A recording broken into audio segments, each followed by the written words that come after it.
Hi friends, I'm Olga Koelsch and welcome back to my studio. Today we are going to paint Hydrangea flower. Yes, that one with a lot of tiny little flowers and petals around, which scary out many painters. But we are going to paint a macro Hydrangea very close by and just a part of it. Let's begin. To start painting hydrangea, I will set the center of the first flower, for example here, not that important. I also prepared ultramarine blue, I prepared cerulean, and I probably will use something from my palette. I start with cerulean and I create the first petal with the whole side of my brush, just like this. It's the first petal. Let it be relatively transparent, and the second petal I will start right here with the side of my brush. I paint 1, 2 petals, and now again with the side of my brush I'm sliding on the paper.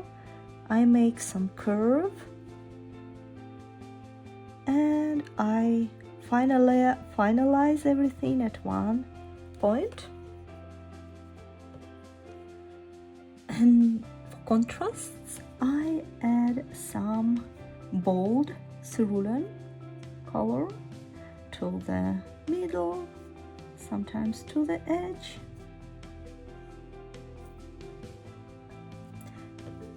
And I paint last petal, just like this. And now I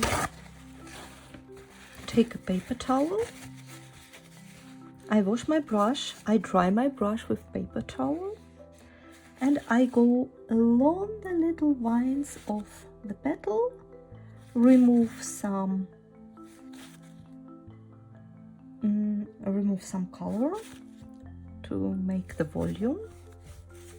And while it is still wet, I would like to add some ultramarine hint to some areas.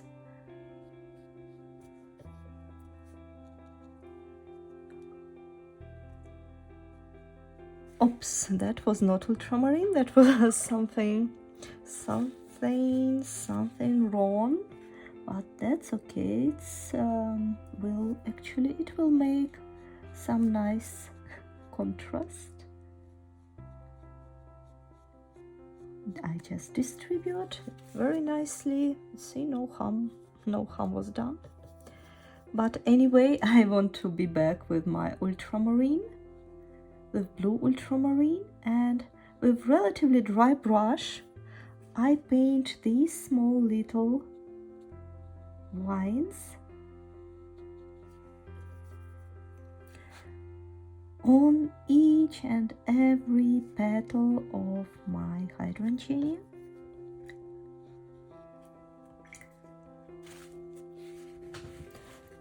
Like this. I leave this area white to show the sunshine. When sunshine shines on the flowers, some of them look really bright. I want to add some contrast here to this bottom petal, to this one. Right now I'm painting shades of the flower, and I took a smaller brush. Usually I like to paint with bigger brush. They have a big variety of brush strokes, but yes, the flower is very tiny and with a lot of little details. it's okay to switch to a bigger, to a smaller one. And let's paint another flower. Another flower. I will paint something on the bottom, very contrast. I imagine that that one of the petal is underneath.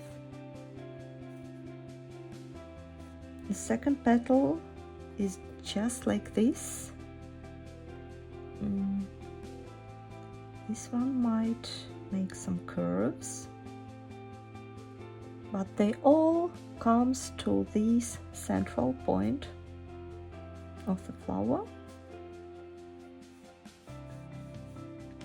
And here I paint only shades. With the tip of the brush, I paint only shades, which also are flower vines. I wash my brush, I dry my brush, and I remove some of unnecessary color.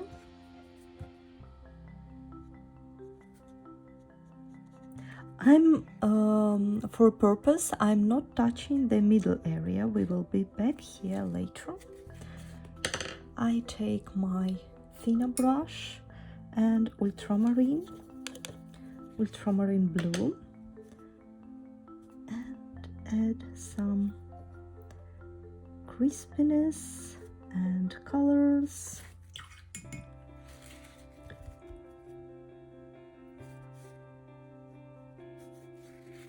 Just with random moves, not that random, but relatively random. No need to try to imitate all the vines as you see on your reference.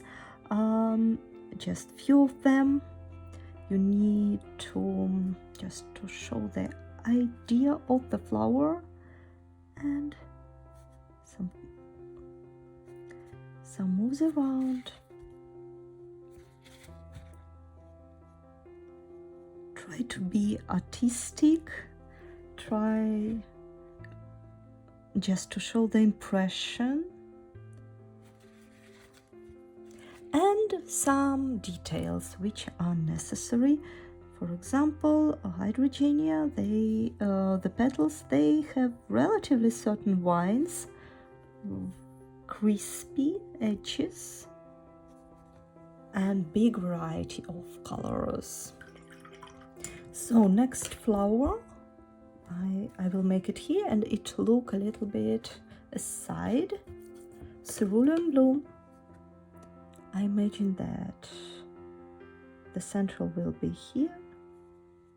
This will be one of the flowers, or one of the petals. Here will be another flower, another petal, and one more, and one more. I wash my brush, I dry my brush with a paper towel. I remove some unnecessary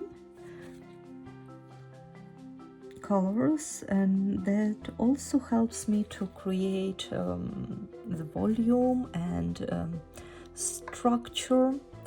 And while it is still wet, I switch to my ultramarine fine brush. I paint some outlines, vines, textures. The more petal is under the other, the darker it is, the more shades it has.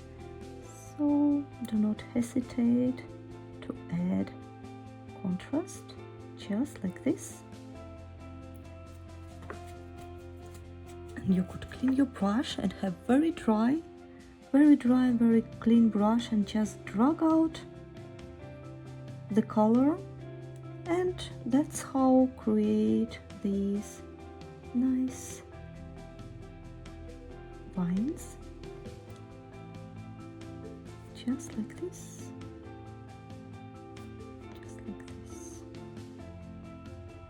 Also, you could think that the neighboring petal is a bit dull. it's time to bring some fun here too. Next one. I want to paint just a part of hydrangea big cluster of flowers, so I think would be nice to paint something right here. You know, with all these loose techniques, it looks very easy, isn't it? And the trick is that to make it easy to paint, you really need to think it through before you touch the paper. You need to make a plan, a nice plan in your head, and foresee the result, the outcome you would like to get, to create the idea, and then it will work very, very well. If you feel a little bit stressed to paint without a sketch, it's completely fine to make a sketch beforehand, and for example, just to paint some circles where you are planning to set the main flowers, and it could be a big support and big help for you in the beginning.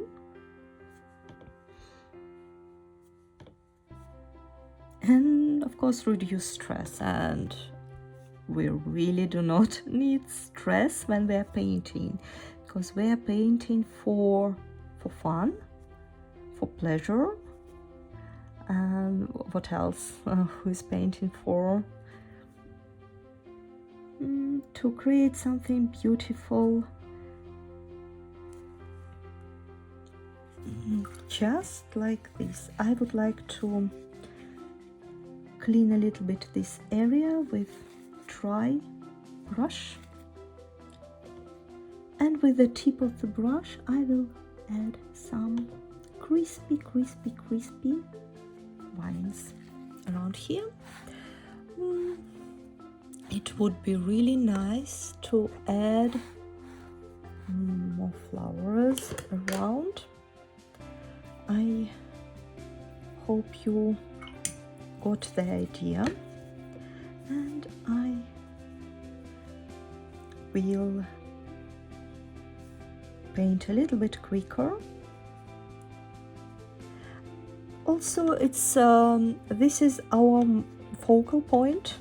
That's where all the views will be, so no need to pay too much attention to the details of the next group,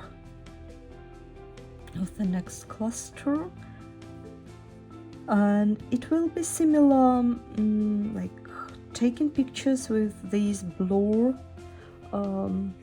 effect when only few things on the front are sharp and all the rest are blurred. So that's what we are doing now, just creating some volume, some mass for the whole bouquet.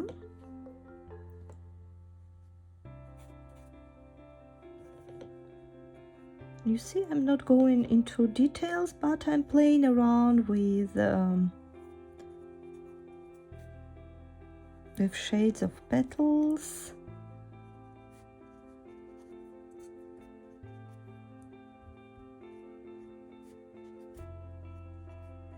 It's nice to add some contrast on this stage.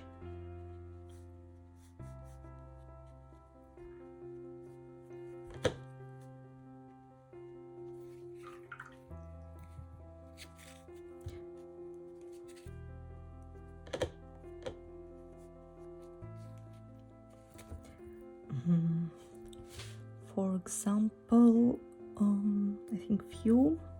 Oops, that was too bold. You need more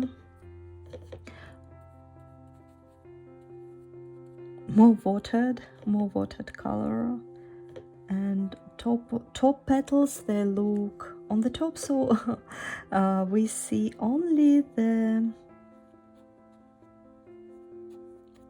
bottom, only the side part of the petals.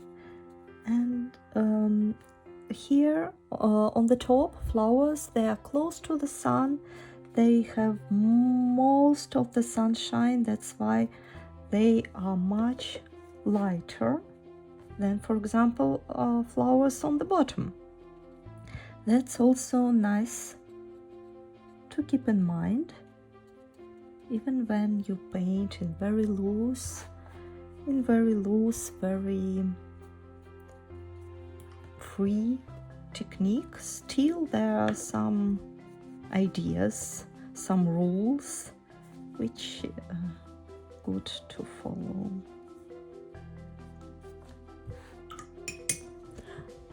I'm pretty happy with this cluster of flowers. I maybe add just a few more.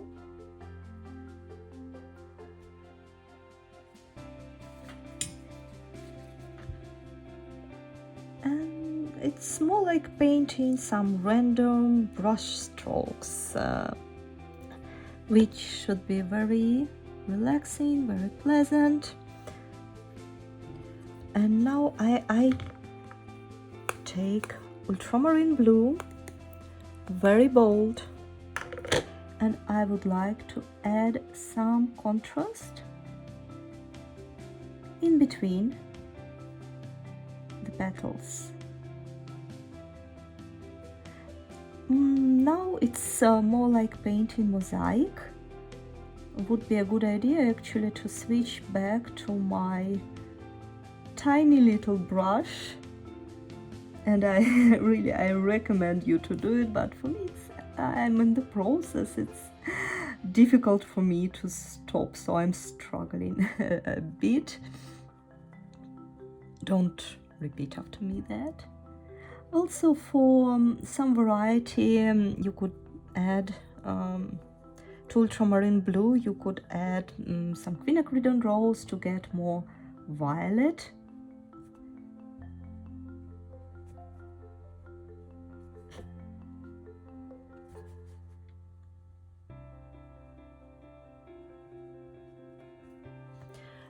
And remember that we paint this dark area only inside. Let's say we have a circle, a shape, and we paint only inside, just to emphasize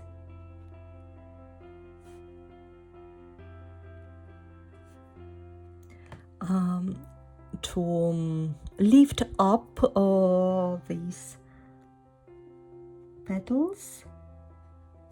And you see, sometimes I paint very close to the petals, but I leave some white border. It's maybe just a question of the style.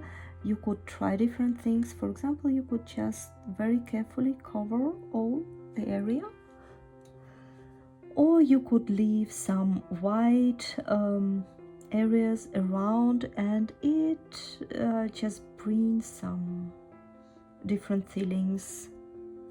It's some experiments. I hope you really like to paint hydrangea, and you paint dozens of them, and you will find your favorite way to do that.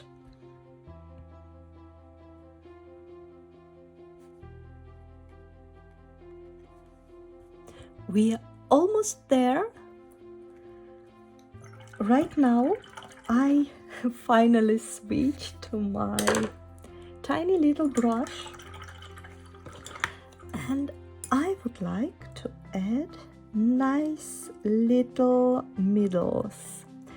And for the contrast, I'm taking orange. I think that's permanent orange. It was just on my palette from the previous painting. And I paint with some tipping moves. I set the middles of hydrangea.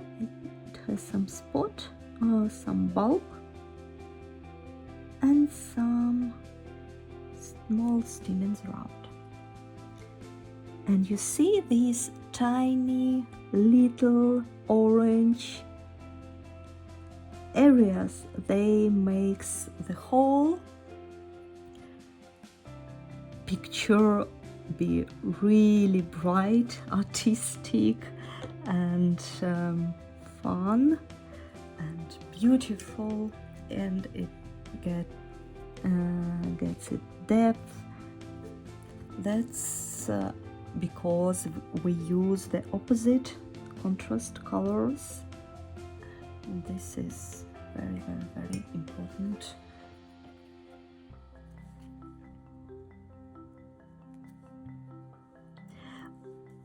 Again,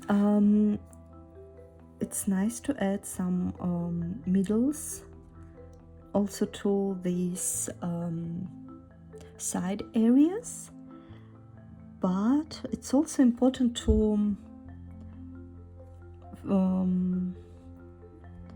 paint it in the same style. It was very loose here, so all the middles, they should be just very, very, very smooth, very yes, very loose, very smooth. Don't take much attention.